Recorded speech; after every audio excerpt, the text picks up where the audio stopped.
I was in community college Right. delivering pizzas, genuinely soaking up all the fantasy football content I could consume on my pizzeria routes. And then I was just like, you know what? I'll make videos. I'll do this. Where did you have to shift headquarters to?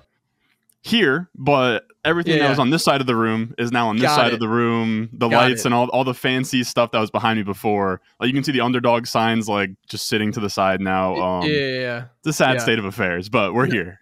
I think it looks better than 99% of fantasy analysts in their situation. This is the first year that I upgraded the camera, got the backdrop going a little bit more, and I get comments on it now all the time. Whereas before, I mean, like, I think the standard is just like, a pretty basic webcam that people just throw up there and then they just start chatting with. But I think like you're still definitely in like the 98th percentile for fantasy analysts right now, man. Yeah, I'll take that. I think it's just because, all my stuff is on YouTube. I know that you're, you started on podcasts and stuff. I'm bad about getting every single video into audio to then post. So my audio listeners sometimes get left behind. But yeah, I make sure at least the quality is here. But the backdrop, it's here or there. What are you got Namath back there? Who's the other one? The other one is Martin Brodeur. Marty Brodeur. I like it. It. So you're a Devils fan, a Jets fan, and then who else are you following? Are you like a Mets fan? Seton Hall Pirates, baby. Seton Hall Pirates. I think you're the only. Did you go to Seton Hall, or is this just I grew up around Seton Hall kind of thing? I grew up around Seton Hall. They play at the same arena as the Devils in Newark, so it's just like, I'm there all the time anyways. And my one of my best friends, he goes to Seton Hall. Okay. So he would just take me to all the games like his freshman, sophomore year, and then of course, like COVID killed one or two of those. Man, I have you like, are you like diehard following Seton Hall, or like the same way that you are like the Jets and Devils? I would say this, like, Jets, I literally tell people, like, when Jets games go on, like, just don't look at my tweets, please. Like, that's top tier. That is, I would die for this team. And then like a small tier break to like Devils and Seton Hall. But like I'm fairly on top of things. Like, I can tell you, like, one of their best players, like Dylan Adewusu or something like that. Like, there's like the most obscure players. They got a recruit coming in from Ohio State, so I can go pretty. Shaheen Holloway played for Seton Hall, and he's the coach now, and he's really cool. And he was the head coach for the St. Peter's team that went on the run. Right. So then they poached him as like an alumni. So we're fired up. We actually had the #1 transfer poached from Seton Hall to go to St. John's with Rick Pitino. So that's some college basketball for you there. Man, I'll make sure I'm at that game when he comes back home. I'll tell you that much. Look, like there are worse basketball programs to follow than Seton Hall, to be fair. I mean, like, I went to Pitt. I'm a Pitt alum. I feel like that. Pitt. I mean, I was at Pitt when we were a 1 seed consistently in the NCAA tournament. Like, I was at like peak Pitt athletics when I was there. We had like DeJuan Blair and Levance Fields and Sam Young, and it was amazing. Oh, yeah. But yeah, man, I can respect it. You got your squad, and at least you're not like a Carolina or a Duke fan just because, Yeah, those guys also end up being like Yankees fans, Lakers fans. Like, no, I got a cousin who went to Duke, but the NIL is kind of fun now though. Like, Rutgers has 2 5-stars, which is, they're technically my rivals as Seton Hall fans, but I don't really care. Like, anybody in Jersey, I kind of root for. Yeah. But yeah, I'm not rooting for Duke or the big guys. The NIL is a fun twist these days. Yeah, for sure. I do love throwing out the random tweets, like when Carolina does well or something, like wins a national title, just sending like a tweet out that says like Yankees fans are celebrating everywhere, stuff like that. But yeah, anyway, so look, you've been doing a lot of stuff now in the how long have you been doing stuff in the fantasy space now? I first started writing articles for Player Profiler. I was actually pulling up, I was looking at the show sheet. I was pulling up an old, like, one of my first articles I ever wrote was like June of 2020.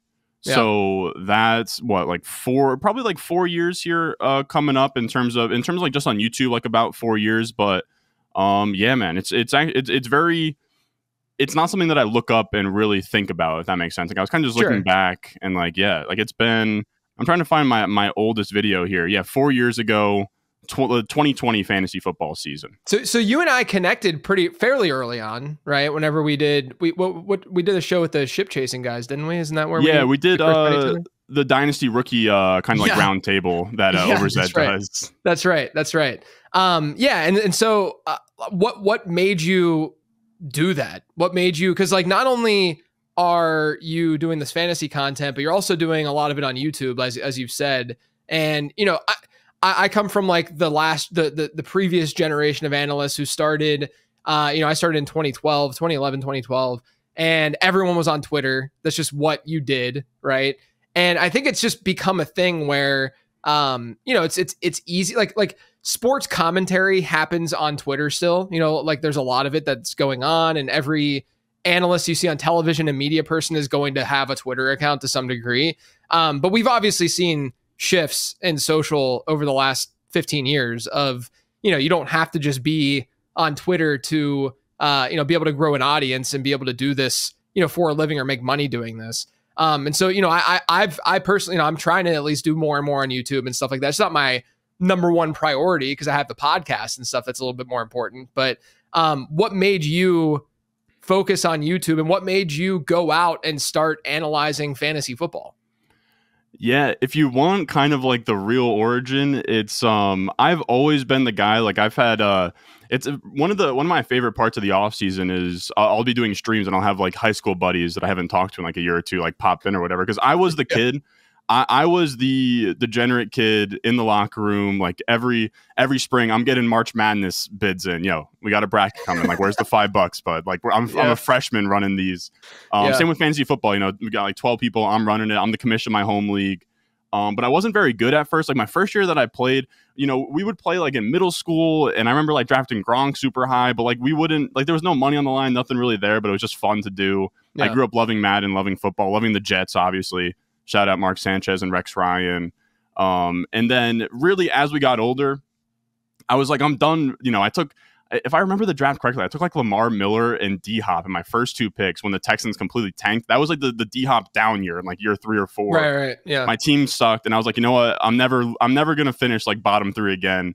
So I was doing research, like was taking it seriously, looking at like NFL Network. I've told Matt Harmon I was actually, I had him on a while back. I was like, dude, like I used to watch you on NFL Network as like a kid. Like, it would come on before football practice. And Harmon's younger than me, dude. Now I feel really old. Good Lord. So that was it. Like, because that was before like podcast. I mean, there was some podcasts, of course, but like, like the TV was huge. Sure. So I'd watch him, Fabiano, everything like that. And then college happens, or it really was more. I also then got into listening to podcasts, which is kind of full circle. I would listen to your stuff in high school. I know that's not going to make you feel great. I would listen to Player Profiler at the time, and I actually reached out to Matt Kelly at the time. I was like, hey, I want to help out. But I was like a junior in high school. He came back with like something to do, and then I like chickened out.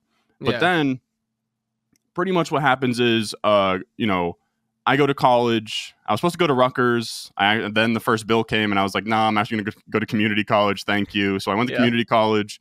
COVID then hits, and I'm sitting there with like all the time in the world, and I'm like, man, I kind of just wanted to revisit it, right, from like junior year in high school. I still loved fantasy football. It just was never really a thing that I could do. So I started writing articles. And I think what it came down to for me was just I was writing articles, and they were doing fine, but I was just like, man, and I don't want to do this to discourage any writers out there, but I was like, man, I could be the greatest writer of all time, and I'm not sure how long I'd have to do this for me to ever be anybody at this point in time. Right? This is like 2020. Like it's pretty maxed out at that point in terms of writing. So then I was like, I looked up to guys like, of course, like you and everything in the podcast space, but it really did seem like YouTube was huge. I also grew up in the time of YouTube where I don't know if you're going to even recognize these names, but like, I loved like Smosh growing up. Like we're talking like 07, 08 YouTube, and like kind of like Freddie was on there. I grew up on YouTube. So honestly, content was always something I wanted to do on camera. When Vine first came out, I had like a couple of really dumb Vines that I was making. And just like, I've always been someone that has been on camera, just not to a real capacity. So I was just like, you know what? It's COVID. I'm not going to have to face the music of however bad this, looks, because we're all locked up inside. And I made the videos. They did okay. And kind of the funny full circle part of this is I probably would have quit And also you'll see like my Twitter bio is like delivering pizzas by night, whatever. So I was in community college delivering pizzas.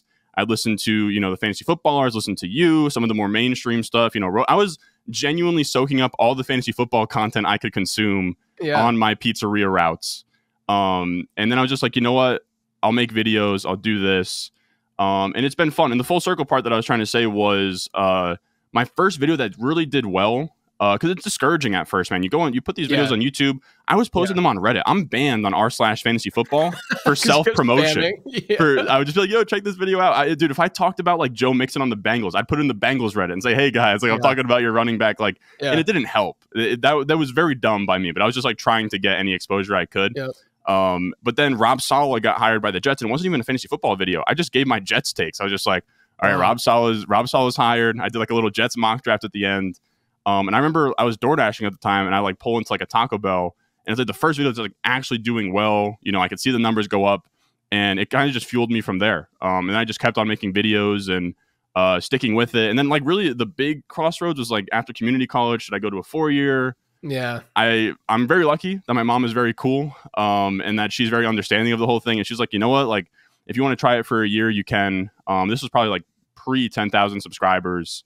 And I've just been making videos ever since. So yeah, it's very cool. I'm very lucky. I don't really sit back and, you know, take it all in or whatever, but yeah. I mean, that perspective though is important to be able to realize that like, oh, look, I did X, Y, and Z. I did all these things.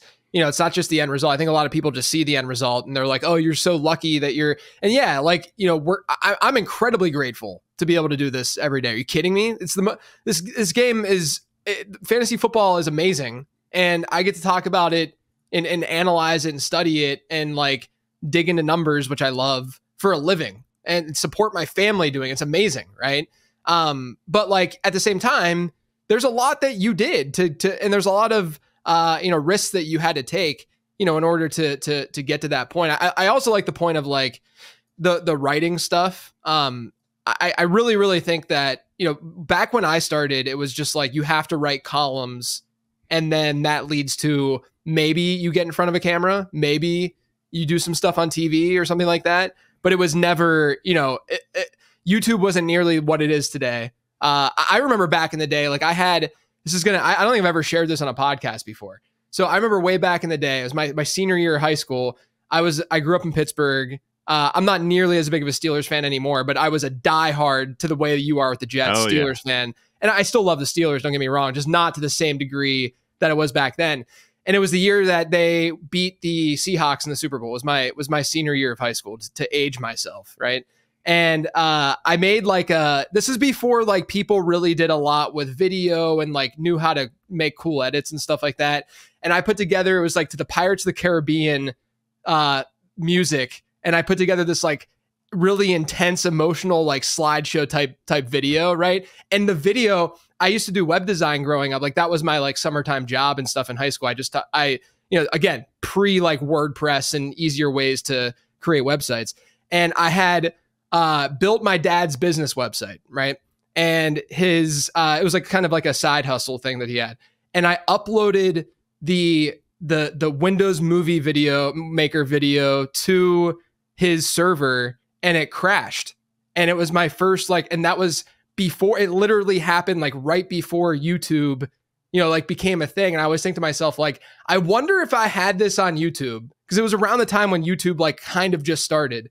I wonder if like my whole trajectory of my career and how I, you know, like if I was more into that side of things or got more into that side of things, if things would have hit that way for YouTube. But yeah, man, I think it's just really important. I mean, this is kind of a long-winded way of saying, like, I think it's just really important to like focus in on the cool stuff that you can do and that you know that you want to do and that you're good at doing, as opposed to like forcing the issue of like, you know, you got to write. To me, writing is more so to help you out to understand arguments and to understand how to break down an argument. You know, like I think that can be beneficial, but people don't have to write these days in order to be an analyst and to be doing this stuff.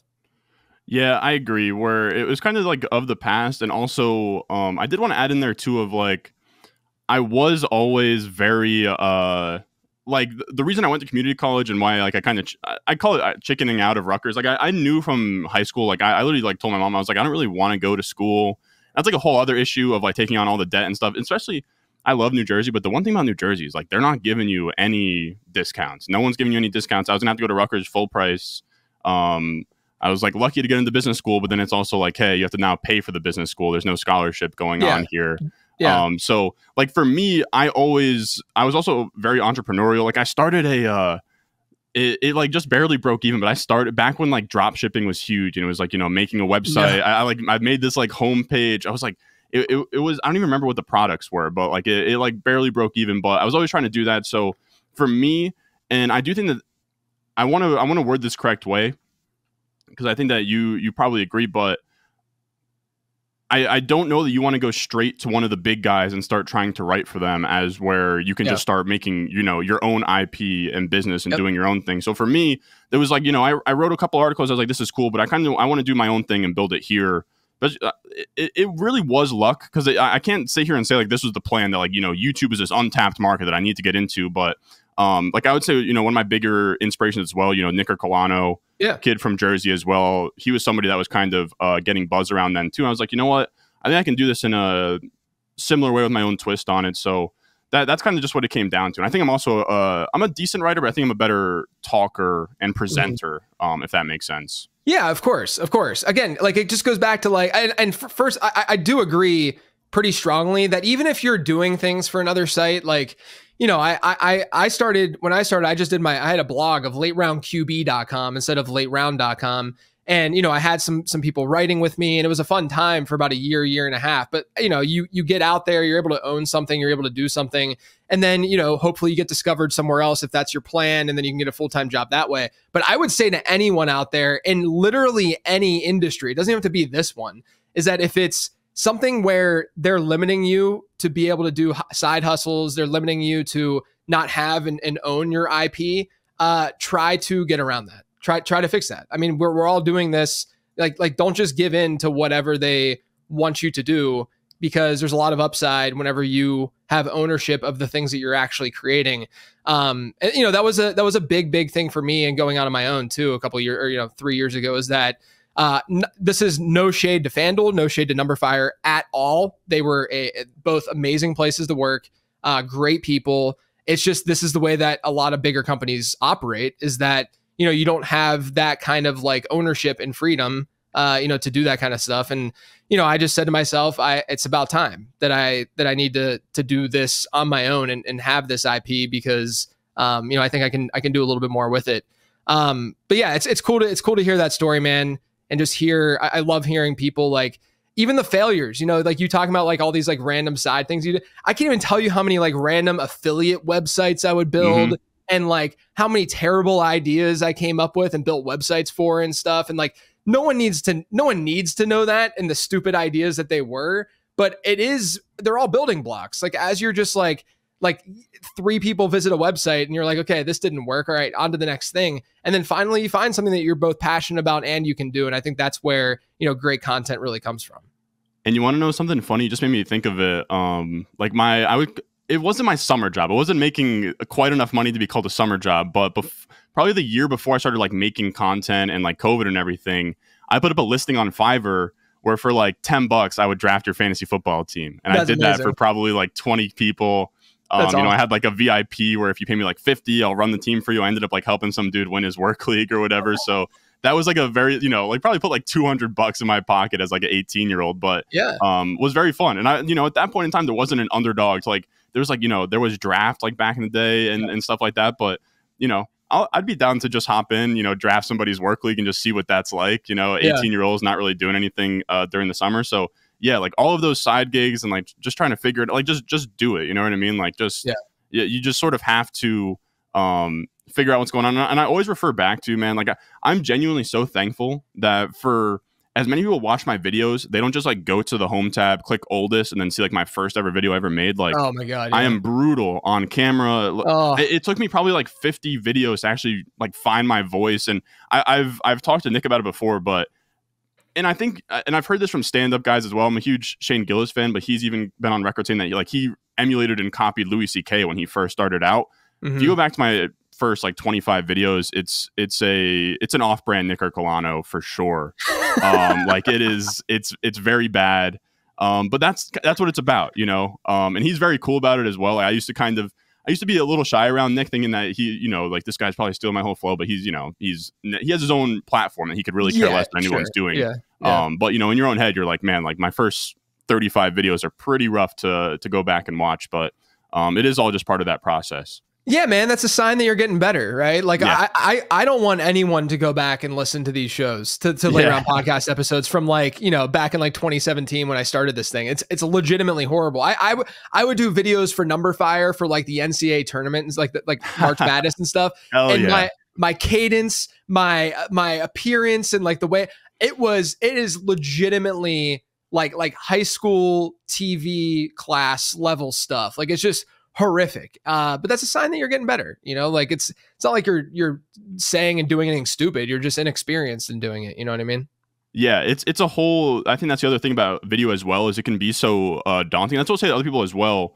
How we're kind of saying, you know, like, writing school and everything, but I do think the way that everything's trending is video. Like, you're even seeing the biggest podcasts, you know, late round, trying to get stuff on YouTube. You know, even like Pardon My Take is like trying to get like a huge presence on YouTube and all these podcasts. It's like, there is this barrier to entry of like getting over the fear of being on camera. And then also I hear a lot of my buddies, and it doesn't annoy me, but it's a little sad to hear when, you know, you'll have a buddy who has an idea for a podcast where it's like, you know, and at this point, no one has a fresh idea for podcasts. You know, maybe like 4 years ago, I had a buddy saying like, oh, I'd love to get like me and a couple buddies and we talk like basketball. But there's like, oh, but I want this mic and I want this camera and everything. When my first 50 videos as well, I think it's important noting is like, I literally just put my phone on a mount and like a little like baby mic and just like ran off of that. Like, you can go, like, we talked about kind of like, you know, the presentation of all this. If you have to start on webcam and a snowball mic, you absolutely can. Yeah. Of course. And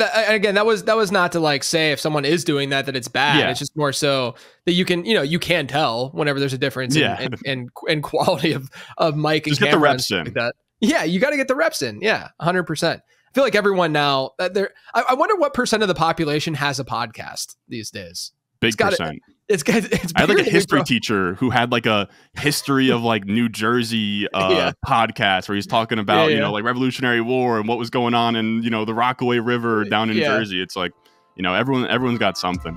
This episode is sponsored by Underdog. Underdog is the easiest place to play fantasy sports, and they give you a ton of different games and contests to choose from each week. If you think drafting is over because the season started, you'd be wrong. You can draft teams over there each week in literal minutes. Right now, if you sign up on Underdog with promo code LATEROUND, you not only get a deposit offer of up to $1,000, but you also get access to my rest of season rankings. Those will be emailed to you once you sign up. But when you sign up, you have to use promo code LATEROUND. Head to underdogfantasy.com or download the app to do so. Again, that's promo code LATEROUND. Now back to the show. How would you describe yourself then as an analyst? Like, was there aside from just passion for the game, was there like a reason where you're like, oh, I can offer this up. I'm really good at watching film. I'm really good at analyzing data. Was that part of your consideration, or was it just more so, you know, I'm analyzing it this way, I'm going to present it to people, but what is that way? Like, how would you describe that? For me, I've always been a huge numbers guy. Like, I was somebody like, and it's not like I didn't get into Yale. I got into Rutgers Business School, but I didn't, you know, I didn't study very much in high school or college. But when it came to math and everything, I could just show up on the day of the test and you know get like an A, and do very well.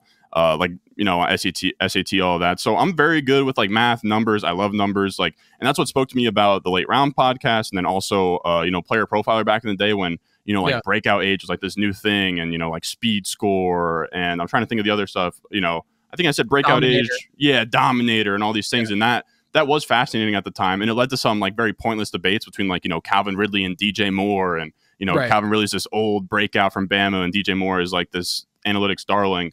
And that was all very fun. And, you know, your Zap score model is very cool to look at as well. So that's really what, that's really my angle, is the numbers element. I'm looking at the numbers, like everything to me makes sense in a spreadsheet. Like I have spreadsheets, I have, you know, everything that I could possibly need. Like every video that I do, I'm using some sort of spreadsheet.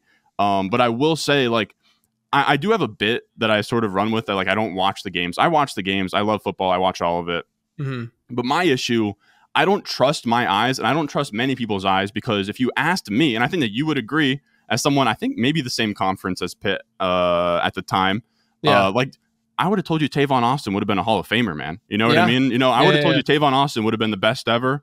I would have told you that Justin Blackmon would have been the best ever. I would have told you Tim Tebow was going to win a Super Bowl with the Broncos. So like these guys that I loved watching, you know, like guys like Charlie Ward, where they were just like monsters in college,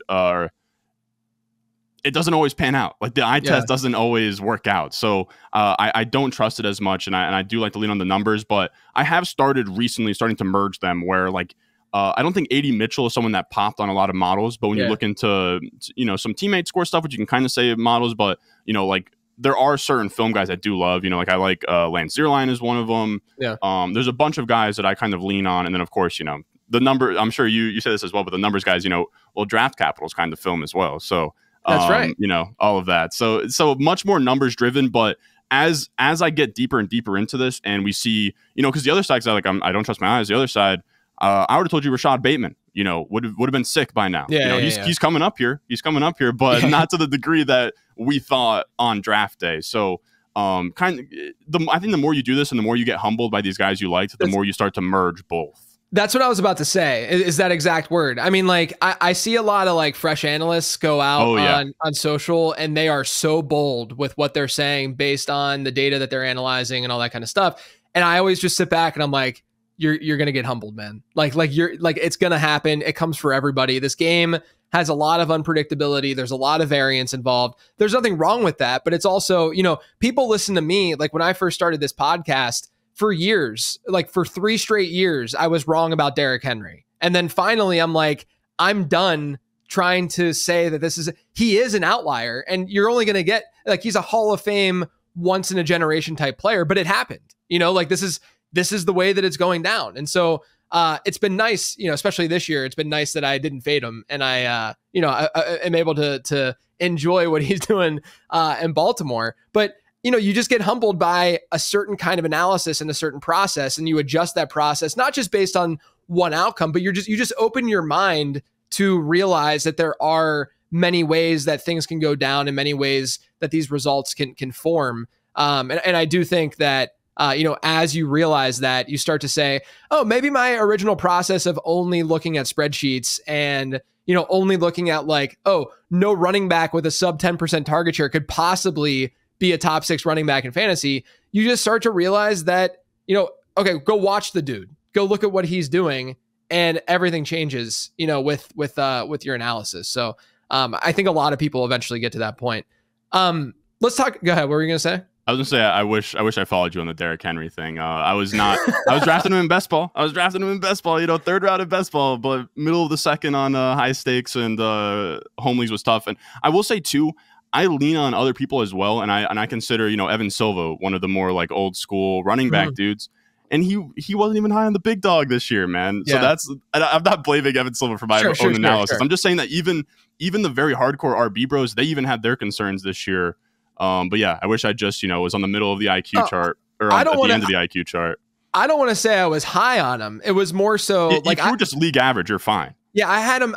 My thing, because I did Becoming a Best Ball Bro, the series over the offseason. And you can see how things are extreme over there. Yeah, it was wild. But like my take during the offseason or during the summer was that I had Derrick Henry over Kyren Williams, which now it's like both of them are just good. But but it made me lean into Henry more. But the problem is that in my best ball portfolio, I'm still underweight on basically most running backs. That's been the problem for me from that perspective. My season long stuff, a little bit different. Like, and what's really funny, I know that we're kind of going all over the place here, but what's really funny is I built my underdog rankings for consumers, like for patrons and stuff like that. I built them off of my redraft rankings. So I had a formula that I would overlap on top of my redraft rankings that would then adjust for the insane market that was on underdog with the wide receiver heavy stuff and all that kind of thing.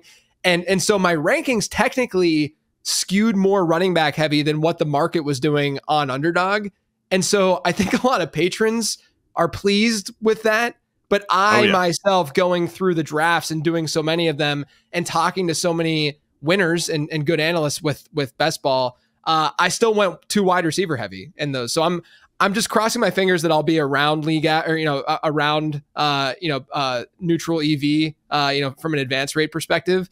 It's not like horrific right now, but, I'm in like that I'm in that like 5 to 7% range with a lot of like the Barclays and the Henrys and stuff like that. And that's where, if you're below market a little bit, it's a little bit scary. Yeah, I got they say over on Over's Edge channel, the 4% blanket where you can just get 4%. That's what I have on Derrick Henry and Underdog. But then it does sting. Like I do a bunch of high stakes. Like some of my favorite content to make during the offseason is I'll stream every day from August 1st through kickoff, which is a lot. But I also don't have a kid and wife and family that depend on me. So those are always super, super fun. But I don't have Derrick Henry in any of those. I'm kicking myself about it, but it is what it is. I was also going to say too, I know that we're going to talk more, micro on this week and stuff, but it's going to be fascinating kind of how this offseason talks about the season, just through the lens of like everything that this last decade data wise has told us in terms of, running back injuries, the running back age stuff in terms of, because we, Jonathan Taylor's hurt, but Derrick Henry and Saquon are balling out, and then all the wide receivers are getting hurt, and then people are going to overreact, and we're gonna go back to 2015 this offseason where we get 10 running backs in the first round, and it's going to be a lot of fun, I think. Yeah, I'm really excited for it. I mean, I have a lot of like surface level thoughts, at least, of like, I think that we always, like, I talk about this in my draft guide every year, where there is a very clear reaction to the previous season results in the market every year. We see it now. Tight end had happened this year where tight ends were going so much later. So I'm like, hey, I'm going to lean into some of these early round tight ends. I think it's coming to fruition a little bit more than what it did to start the year. Cause like Trey McBride seeing good target shares, Travis Kelce seeing good target shares now that Rashee Rice is out. It's just that we knew there were going to be some busts, and we're seeing that now with like a Sam Laporta, Mark Andrews to some degree. I mean, I know that he's come on, or like a Dalton Kincaid. We knew there were going to be some busts. The whole point was that we're throwing darts to see if we get the guy that ends up, giving you that crazy edge. But like we see it all the time where like the most obvious year was in the 2015 to 2016 season. Freeman, right? Yeah, the Devontae Freeman year, right? Where running back, zero RB was awesome that year. Devontae Freeman was the RB1, and he didn't score many points at all as the RB1. And then what happened the following year? Well, running backs fell in drafts because people were afraid to draft running backs, and then the position bounced back. And I talk about that every year in the draft guide. I wish I would have been, in hindsight, more proactive in letting people know that it was fine to draft a running back in the first couple rounds. Like I'm a very, very big proponent of hero RB, like a very, very big one. Right. But I think that, so, I'm not really upset about like how my analysis approached, the early round running backs or anything like that. I think the biggest change for me, and I'd love to hear your thoughts on it, is the dead zone stuff, where I tweeted about this. I made a thread after week 1. But even in the draft guide, I had talked about how the running back dead zone this year didn't have many stereotypical running back dead zone running backs. There were a lot of guys in the zone who had good receiving profiles, who had good, historical production, who really fit a lot of the things that I care about from a trend perspective in the dead zone. And I didn't.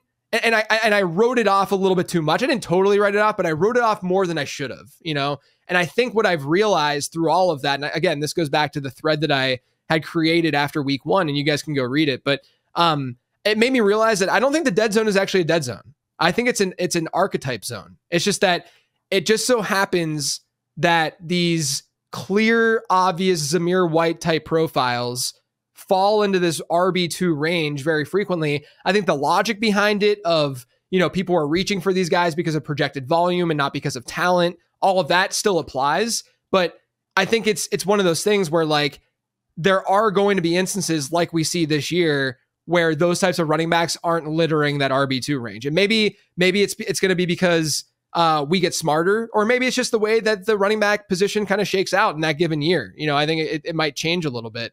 But, I do think there were some obvious running back dead zone running backs this year, but I do think that it really comes down to the fact that when we talk about it, I think it's just an archetype thing more than anything else. I think you're right. I also think a big driver, which is kind of funny, is the the 2017 draft class, man. Like they won't quit, Mixon, Kamara, Aaron Jones, James Conner, all these guys, what made running back this like golden era for a second is now on the back end of their careers. And as we know from like Adam Harstad stuff and everything, where it's kind of a cliff where like, you have this % chance of hitting 0, but if they don't, then we all of a sudden have these running backs screaming from round 6 on those like top tier type of guys as tails. It's tough, man. The way that I played it this year was I was really only interested in James Cook and Kenneth Walker as like two guys that are younger. I was believing the coach speak stuff. Kenneth Walker is the one thing that I'm actually very happy that I was bullish on. I thankfully flipped at the end of July. Me too. Thankfully, because I was the opposite throughout July, and I had way too much Sharps. I didn't think Sharps as like a best ball pick was really that bad, just because he at least had the handcuff upside and stuff. So like I wasn't that upset about that. And fortunately, the way that the schedule works for drafts and fantasy football drafting, fortunately, all of our managed stuff usually just happens in August anyway. And so I was able to adjust, but thank God I adjusted because Kenneth Walker got the role that, a lot of people were waiting for him to get. Which is crazy because as spreadsheet guys, we know like he had 19 career touchdowns in his college career. Like yeah. I don't have the data in front of me, but it has to be one of like the craziest jumps from, because like his comps coming out was like, Jonathan Taylor, Nick Chubb, like he can be this special runner without the receiving upside. Right. And now he's getting this monster receiving work that's just crazy. So I'm always targeting those young profiles.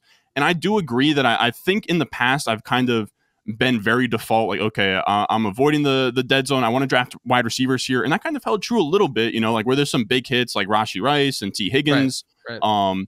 But it's going to be interesting to see how this landscape, smooths out. Because I think we're going to see some of these guys that like would be dead zone guys be like round 3-4 in terms of like, Mixon, Aaron Jones, these type of guys. And then are we going to see, because that was always the thing is like, yes, these profiles at running back were shaky, but like even if they weren't, the wide receiver hits here, like Cooper Kupp in his monster year. Right. And you see across the board, even like back in the day, we're talking like Chris Godwin around 4, Metcalf year 2 breakout around there. So that's where it gets tough for me. But wide receiver got pushed up so much that you could almost say like this pocket of like round 5 to 6 was like very nice for running backs this year. But I don't know. It's going to be very tough. Like as you said, like, every year's going to be different. It's going to overreact to the last year. But I think you're right that in general, I think largely in part to best ball, like the dead zone's going to have to be modified in terms of like defining it / like, is it just an archetype thing? Because you're right. Like Zamir White was a very clear one. And a lot of these guys usually get injured more. I mean, I guess like Mixon went down, but we're seeing, Aaron Jones is looking great. James Conner's looking fine. Yeah, it hasn't happened. The injuries haven't happened. And I do want to say that, like, I'm not like a zero RB bro per se. Like I implement it and I use it. And I think there's data that suggests that it's not a bad strategy in certain formats. But I do get a little bit tilted when people think that zero RB is only about injury. When it's not only, it's about the fragility of the position, in that when there is an injury at the running back position, everyone else in your league is hurting when you're not getting when you're not the one drafting that running back. Whereas all the while, the backup running back is going to have more predictable production who's stepping in for that player. We see it every single week. Like, we know that we can at least get some production from one of the Colts backs while Jonathan Taylor's out, or some backup running back. We know that production can come. Meanwhile, we're sitting here. Imagine a world where like Chris Godwin and Mike Evans were playing running back, right? Like that caliber of player.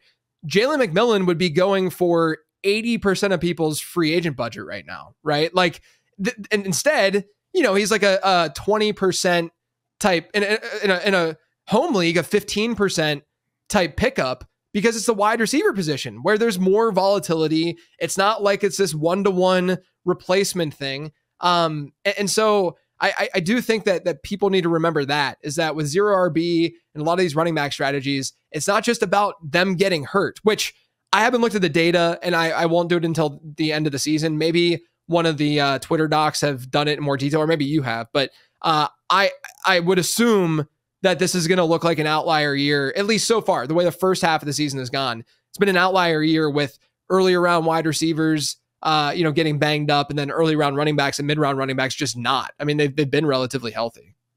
Yeah, and it's been, I also, I mean, I'm a proponent of zero RB, and I will say as well, like, as we touched on earlier, where, like, my first video that did well was a Jets Robert Saleh video. My next video that actually, like, did very well as well was a zero RB video, where I felt like on YouTube at the time, this is like, 2021. Yeah.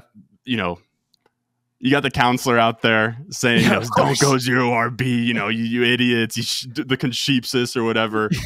So he's called me out in like zero RB video. He's like, you're doing damn zero RB. It's like, all right, whatever, I get it. Yeah. But so like it was such a frowned upon thing. And then you'd have analysts doing a zero RB tutorial where they would start, 3 wide receivers, not fill the flex spot, and then sleepwalk through the dead zone to fill the running back spots. And it's like, no, do not do this. So I made that video. And it was very funny, like in the offseason, like drafting these teams. I'll do like one or two solo main events, which is high pressure. I'm streaming, it's like a few hundred people. Yeah. And I'm sitting there, I'm debating between Brian Thomas Jr. and Raheem Mostert. I take Brian Thomas Jr. I'm like, look, you gotta go extreme. Did it take some balls to do it when I already have wide receivers through the flex, plus maybe one before taking Brian Thomas? But you got to, push it to the extreme. The issue is this year is, like you said, wide receivers are getting hurt. But if you do zero RB correctly, and I imagine when you talk about hero RB, there's a lot of zero RB in there as well, where you might even be taking a wide receiver onto your bench before your RB2. Right.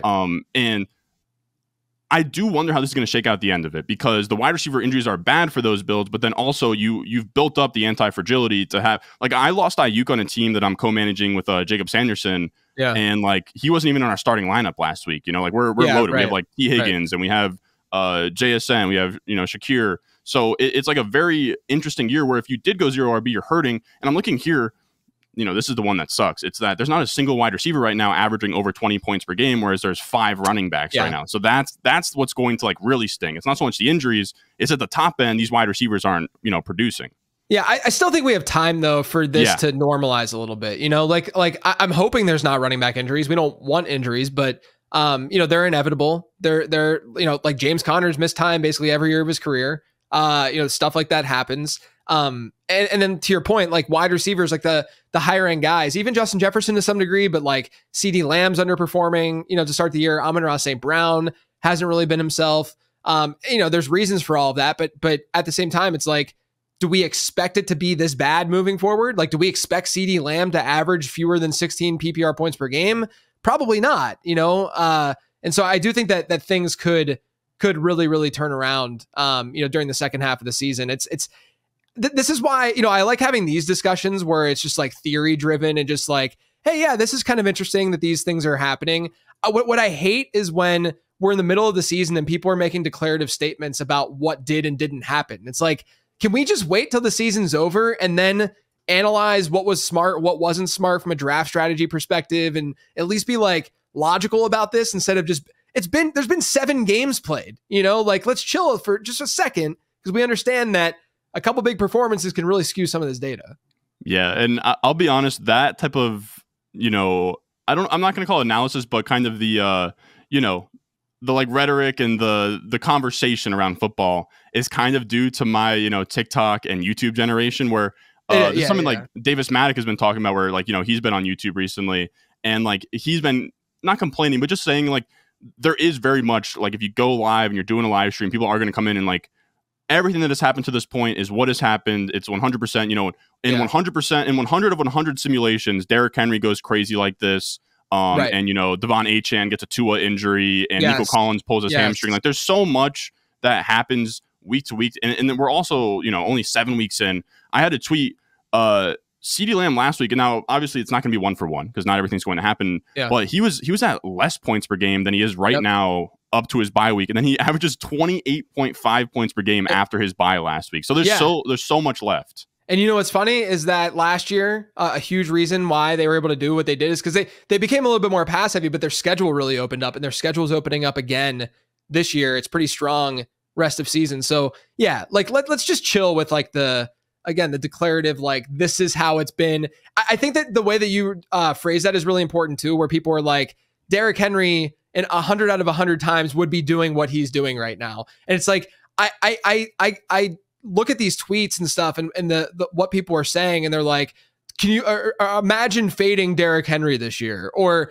the people who are like, imagine thinking that Blake Corum was going to take work from Kyron Williams. It's like, okay, there's a spectrum here, guys. Like, there was a possibility that some of these other outcomes could have happened. And if you're not recognizing these possibilities, you're a bad analyst, right? Like, you're telling on yourself by sending these messages to people saying after the fact, imagine thinking XYZ. And it's like, there's a lot of people who are smart and logical who did think that was a possibility. We're all just taking all these different outcomes and we're trying to associate some sort of probability to those outcomes. If one of those outcomes hits, it doesn't change the probability to 100%.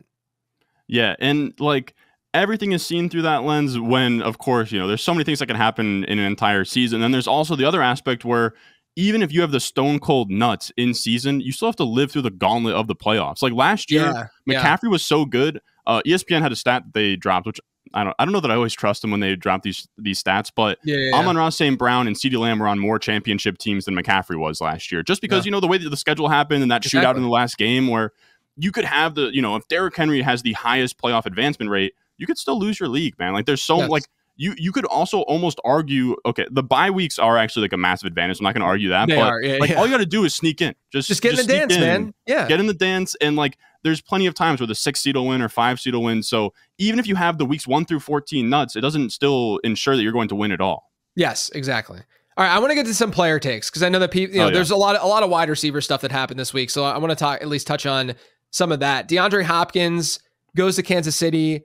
Where does that put him for you rest of season? And how do you think that impacts sort of the rest of the team there? Man, the Hopkins one is so tough because he's been banged up all year. I saw some tweet from like an injury analyst that it seemed like his exact recovery to 100% hits like this week. So that's good. Yeah. Everything we've had to this point is pretty, I don't want to call it meaningless, but in the Tennessee offense, you can't really take anything seriously. I did my rest of season rankings yesterday. I landed at wide receiver 32. It's like a wide receiver 3. I know some people are going to get over their skis because I do get it. It's mouthwatering. DeAndre Hopkins, borderline Hall of Fame receiver, linking up with Mahomes. But this Chiefs offense, they're just not interested in like being the greatest show on turf anymore. They just want to play defense. They want to run the ball. Hopkins is old. I think that there's upside. Like there's a very wide range of outcomes where Hopkins comes in and they alter him to like this slot role, and he's like this big slot, kind of like late career Larry Fitzgerald, and he eats in a Rashee Rice role, and it's like a top 24 guy, or he's just another guy in this receiver room of like Kelsey's not even really getting home right now, even with the Rashee Rice injury. So I have a hard time. I think it's a very wide spectrum, and then sadly, I don't think it's great for Worthy. Like I loved Worthy coming out. I drafted a lot of Worthy. I was psyched after week 1. He has the 8 targets last week, only turned into like 19 yards. You had the overthrow. I don't know. The hope was that Worthy could be more of a complete receiver, right? When he was coming out, that he wouldn't just run wind sprints all day. And I'm not going to call it him getting banished to that, but it seems like that's a little bit of it. I imagine they're bringing in Hopkins to, if he's not going to be in the slot, like I imagine we'll have a lot of Kelsey in the slot, we'll at least have Hopkins taking on a lot of the press man to kind of free up Worthy off the line a little bit, just because I don't know. There's like the viral tweet where he gets like, pushed into the next dimension off the line. Yeah. Like just absolutely brutal. So I don't know. I don't want to get too, like, I'm just done. I said this week that I think Mahomes might be droppable in fantasy football. Like if you're in a 10-man 5-bench league, dude, like you could drop Mahomes, man. He's been horrible. He's hurting teams because you didn't have the balls last week to start Drake May over him. Exactly. This is Mahomes. I can't. So I don't want to get. I don't want to get my heart broken. So I have him as like a mid wide receiver 3, and we'll see where it goes. Yeah, that's where I think I was at, like wide receiver 30. So I'm in a similar boat with him. The one thing that I am kind of excited about with Hopkins is from a Hopkins talent perspective. I think a lot of people look at what he did last year and they're like, "Oh, this dude's washed. He's old now. We don't want to have anything to do with him."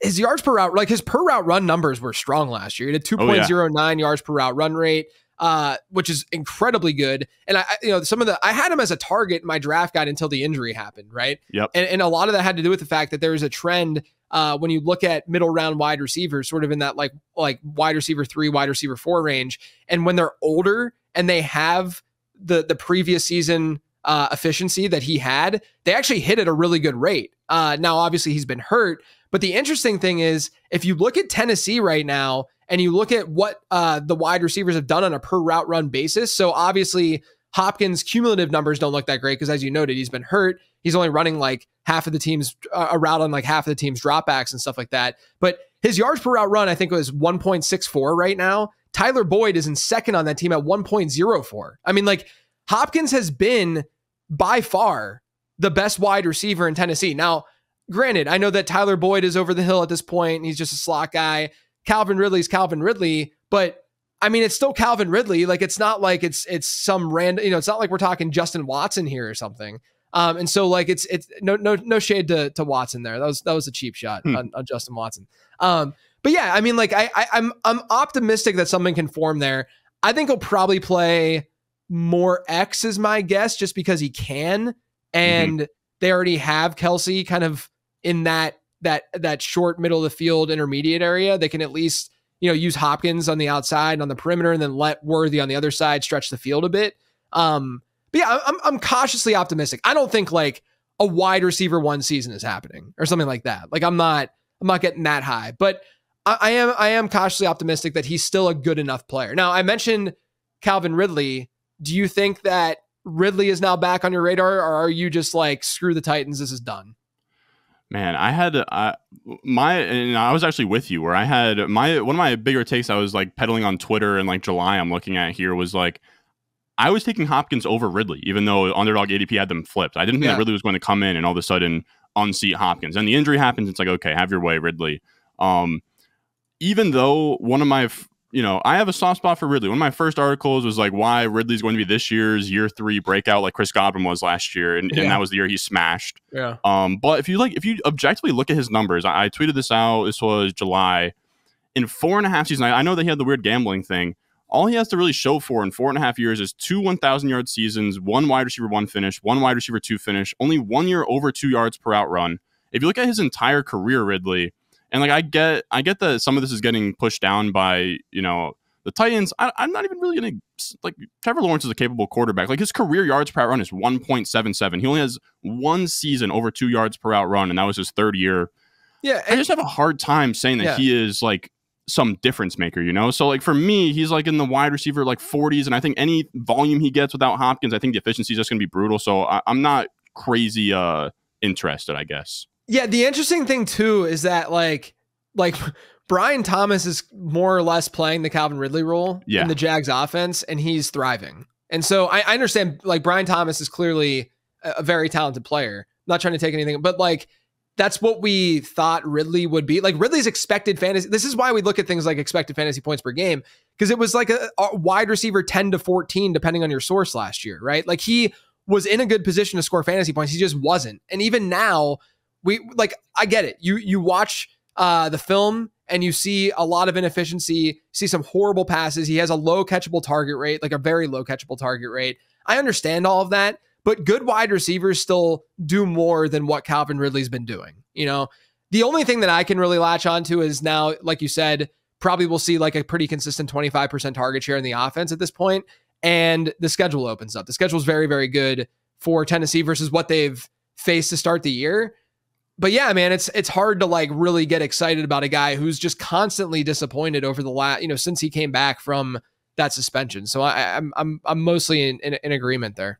Yeah, I'm looking now at my rest of the season rankings. I have him wide receiver 55. Yeah, I mean, like, and it's not a crazy. I think I might be in like the 40, like high 40s or something like that. Like, it's not a crazy stance to have when you, especially when you like lay it out. Because people always come to me and they're like, "Why are you so low on Calvin Ridley?" And I'll be like, "Okay, where should I rank him then? Like who am I putting him over?" There's a lot of good wide receivers out there who have that like upside. Like let me ask you this: like Ladd McConkey or Calvin Ridley rest of season? Oh, Ladd McConkey by a lot, man. Yeah. Ladd looks good. Yeah, I think that Ladd looks great too. And so like that's a dilemma that, people are probably like, they'll see that. Yeah, they're like, oh, Demario Douglas, man. Demario Douglas. Sure. He looks good. Yeah, you can easily make that I'm trying to pull up mine right now just so that I can see where I would. How about what about like Darnell Mooney or Calvin Ridley? I got Darnell Mooney. Darnell Mooney's balling, man. Here's one. Here's a fun one. Ricky Pearsall or Calvin Ridley? Give me the mystery box. I kind of want to go for the mystery box. Give me the mystery box, dude. Let's talk about that actually. Let's talk about Pearsall because we now have Aiyuk and Debo's now banged up. Debo might go this weekend. We don't know at the time of this recording. But Aiyuk obviously done for. I was kind of surprised that I got Pearsall in the number of leagues that I got Pearsall in because I didn't think I was overly aggressive. I was going like, depending on my team, 20 to 40% FOB, depending on, how deep the league was and stuff like that. I probably got him on like half of my rosters now. And I was kind of surprised that people weren't more aggressive. Do you think I was wrong in being aggressive, or do you think that there could be something there? I think you're spot on. And I think it also speaks kind of volumes. Like, did the Zap score love Ricky Pearsall? I would say probably not a ton. Right? Yeah, it was more so. So the one thing that it does like is the versatility, right? So he had a lot dynamic of like rushing, score type stuff. Yeah, rushing production, stuff like that in his profile that did bump him up. I think objectively, because it was, what was that tier? It was him, like Xavier Legette, Jalen Polk, and Keon Coleman, right? Like that was kind of in the same. I know that like him and Legette went in the first round, but it was all fairly similar draft capital. Overall, he scored the best out of all of those guys. But all of those guys also had some red marks to their analytical profile. But I think he was like an 89 or something like that in the Zap model, which is not horrible. It's not like fantastic, but he at least had some of those versatile attributes. One of his comps was actually like Jaden Reed for Pearsall. That was more of like an objective model comp. I'm not saying that he's going to be like that, but that's what kind of got me excited about the fit. Was that if you're going to have that kind of player, you want an offensive coordinator that comes from this tree in like a Kyle Shanahan or like what we've seen in Green Bay with like Jaden Reed so far this year. That's what's gotten me excited. I think a lot of people just see Pearsall as like a 1-to-1 Aiyuk replacement, but I think they can get pretty creative with him. Yeah, I'm also very optimistic. I will say, I think like one of the bigger discussion points for more like home leagues was like Juwan Jennings or Ricky Pearsall. I would say Juwan Jennings just because we've seen it before and whatever. But I'm with you that I'm very optimistic. I was just looking through. I have him on 6 teams now. I actually was a little smart.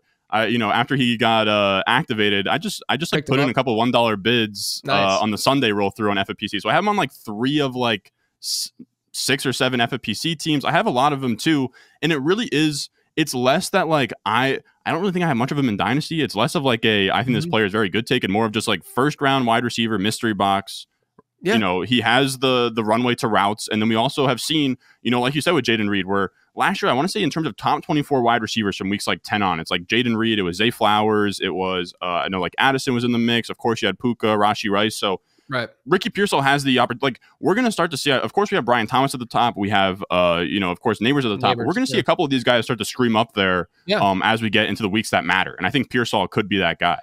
Yeah, no, I'm totally agreement. Like, this is one of those things, what we were talking about before, where in the moment, you're placing bets on upside and range of outcomes. And then after the fact, someone's going to say, if Ricky Pearsall fails, they're going to say, oh, it was so dumb that we did that because look at this result. It's like, I get that, but there aren't many opportunities where you can get a first round, relatively decent wide receiving prospect. Yes, he has some red flags to his profile. Older prospect, his production profile really wasn't that robust. But again, if you look at what a lot of people who watch more film than us, they were very impressed by his route. They considered him the best route runner in the class. A lot of people did. And then also the versatility of that production. There were some things that you could like about his profile. Like I thought that he was a superior prospect to like a Legette. Like I said, Jalen Polk, I thought he was better than Ladd McConkey was another one in that group where, you can make the argument either way, but I actually liked him more just as a player than McConkey, which in hindsight probably might be wrong, but I think that he's at least like, he was kind of in that conversation of, that a player who could, be, if he got the opportunity, year one producer. And so I don't know, man, I'm intrigued by what we could see out of San Francisco. Yeah, me too. And I think old me would have been like, year 5 breakout, like I'm good, year 5 breakout, first round pick. Like I'm all good there. But, a guy who hasn't hit 1,000 receiving yards one time in college. Right, but like you said, like I am a sucker for these, like, that's why this was not the selling point on Brock Bowers, but Brock Bowers had like 13 carries for like 200 yards and 5 touchdowns at Georgia. As like he could play running back if he wanted to. Ricky Pearsall's college production, 21 carries, 253 yards, 5 touchdowns on the ground. Like, especially in a Shanahan offense, anyone that's just explosive with the ball in their hands. And like you said, you know, when Matt Harmon has to rave about this guy and guys that I trust in the film circles, like, and he gets first round draft capital, I'm fine, you know, putting my spreadsheets down, you know, and saying, okay, I'm open to it. I actually drafted a lot of them in underdog. And like you said, with the whole, you know, the season can only happen one way. I'll go to my grave. Jalen Polk was a fine underdog pick, man. Second round pick you could get in the, you know, 12th, 13th round. Yeah. Sometimes that second round pick ends up being someone like Jaden Reed, or sometimes he ends up being, you know, Jalen Polk, and he's brutal and 0.4 yards per out run. But, you know, when you can take on that upside for like a 12th round ticket price, like, you do that. When you can take on that upside for a 20% fab bid, you do that. So that's just kind of where I'm at. Yeah, same. Since we're talking about it, do you have a lean with the Buccaneers and how that might play out? Are you approaching it in a pretty similar way where it's like, oh, you have a mystery box rookie wide receiver who, I mean, I thought McMillan looked pretty good as a prospect, all things considered, especially when you kind of layer on teammate score and kind of look at the context of where he got his production, how he got his production, all that kind of stuff. Are you one that lean that way more than like the Sterling Shepard, Trey Palmer direction? Yeah, I would say by a lot. And it really is just because, like, and this might be just a little bit too simple-minded, but very rarely you're going to see a guy like Sterling Shepard win leagues, you know? Like, it would floor me if, like, 8th, 9th year Sterling Shepard off of, like, 2 major knee injuries and Achilles. Right. Like, you could see, like, like, you could see a median outcome favor Sterling Shepard, but the high-end outcome would be bizarre, right? And I imagine both you and me have our teams built in a way where even if Sterling Shepard hits, he'll never really make my lineup in a redraft league. So I do prefer McMillan. It's a little bit tough with McMillan because now we have, and this is an interesting part about yards per out run, is that he is running routes versus Chris Godwin and Mike Evans. So that has to take into account to some degree, because I'm sitting here staring. One of my favorite things I do during the season is I do the rookie receiver report, where I just kind of track yards per out run, targets per out run, first downs per out run, and PFF grade every single week. And McMillan isn't popping at all. But again, like, I think he has a decent excuse built in. Then he gets banged up. He comes back. But you're right. Like, he's a fun prospect in that he's not going to pop off the page in like normal production stats, but like per game, per route, he looks pretty damn good next to Roma Dunze.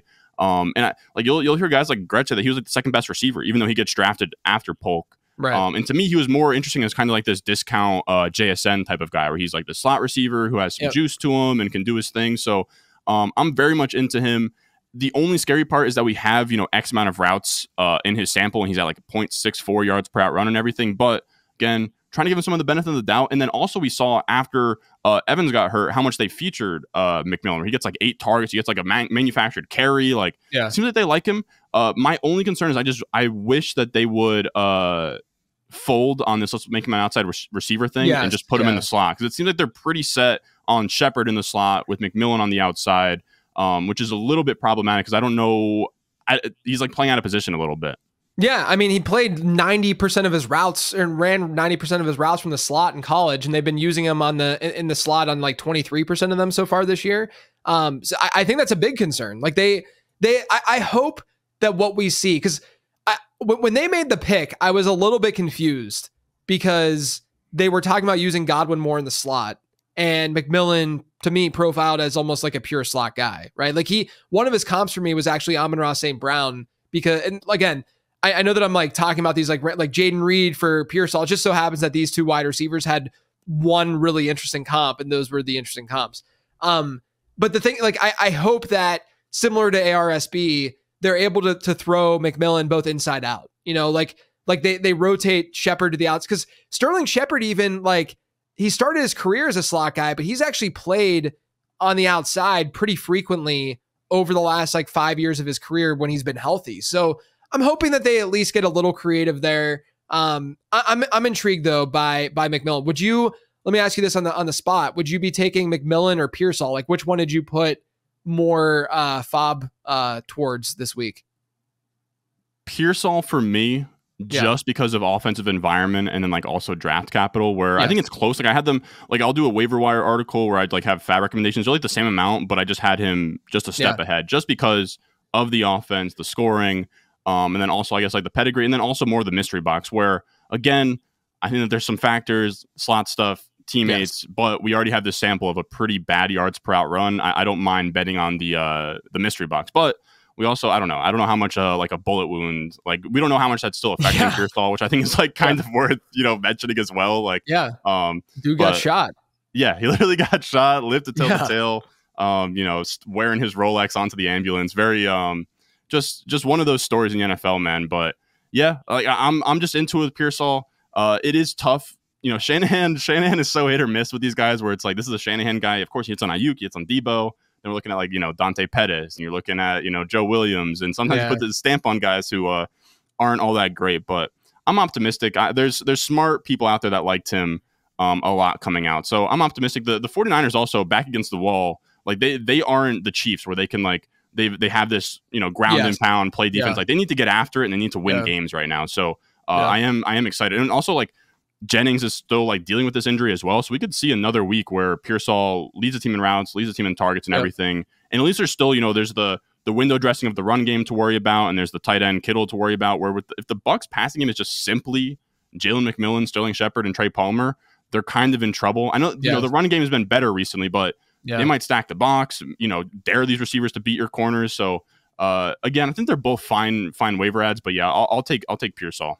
I also threw a ton of darts at Jacob Cowing too. I should throw that out there. Yeah. I'm only because I'm going to sound like he's a fun spreadsheet guy. Yeah, he is. I'm going to sound like my prospect model is only giving favorable comps, but I promise if you look at the prospect guide, you will not only see you will see the weirdest names that you forgot existed when you look at some of these comps. But if there was a Tank Dell in this class, to me, it was Jacob Cowing. So I like that call. I do think that there's at least, and again, this is an offense, San Francisco, and a coach in Kyle Shanahan that I don't think would be afraid to use the lower draft capital player if that's where the talent is leaning and that's where things are leaning. So I'm in some deeper leagues, 14 teamers, stuff like that, or just 12 teamers with relatively deep benches.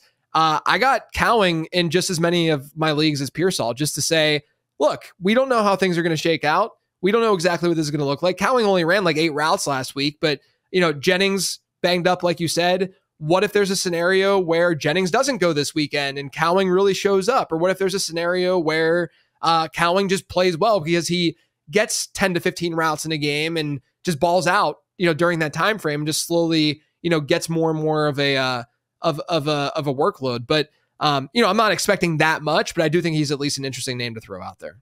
I agree. Honestly, a little bit of FOMO that I didn't think of that, but he made like one play where he looked really good. Yeah. I have heard, and I want to preface this by saying it's not pouring cold water, because I think that now they're down so many weapons, they can't afford to have this.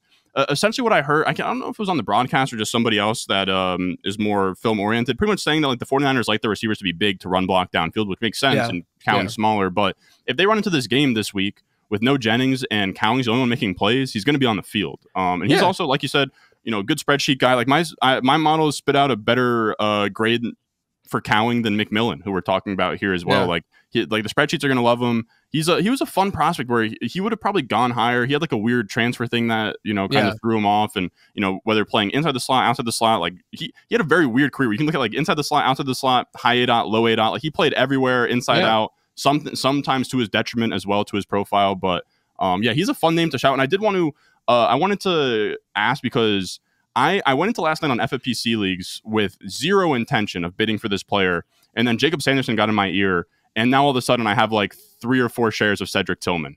Is there any love for Cedric Tillman? Jameis Winston's going to be playing quarterback. He was a fun guy coming out of Tennessee. He's not like, the spreadsheets aren't going to love him, but he's like, size, speed. He had some like weird injury stuff. He did, when they were on the field together, I think that he probably outproduced Jalen Hyatt, or like a better yards per out run. I've been Cedric Tillman pilled. My only hesitation with Tillman is that he was atrocious last year. Yeah. On a 100%. Per route basis. That's really my fear. But you look at what they've got. I talked about this on 15 transactions this week. It's like Jerry Jeudy, I think, has proven to us that he's just not a stud. Elijah Moore has been a disappointment since his rookie year. Sorry to your Jets fandom. And I mean, sure. Like I think that Tillman's fine to at least throw the dart at. I mean, he's a big body. that is kind of a 1-to-1 replacement of what Amari can do kind of in that offense, but probably not as, I mean, I wouldn't assume nearly as good. I didn't mind him as a prospect. I didn't like him. I thought he was just fine where he was drafted.